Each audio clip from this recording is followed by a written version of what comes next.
এমন কোনো শক্তি এখনো তৈরি হয়নি বাংলাদেশে যে আওয়ামী লীগ সরকারকে তারা উৎখাত করতে পারে।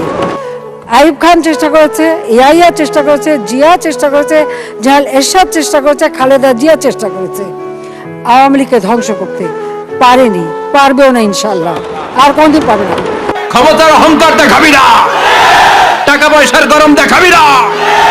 2 দিনের টাকার মালিক হয়ে ওর পা জমিনে লাগে না, এরকম টাকাত আছে না নাই?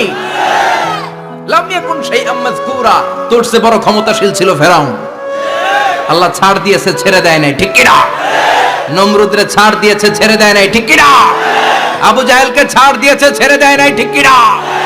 এখনো যারা গাদ্দারি করে, ইসলামের বিপক্ষে কথা বলে, ইসলামকে জমিনের ভিতর গেড়ে দিতে চায়, দেখা যায় আল্লাহ ওদেরকে ছাড় দেয় কিন্তু ছেড়ে দেবে না। চিল্লায় কও ঠিক কি না?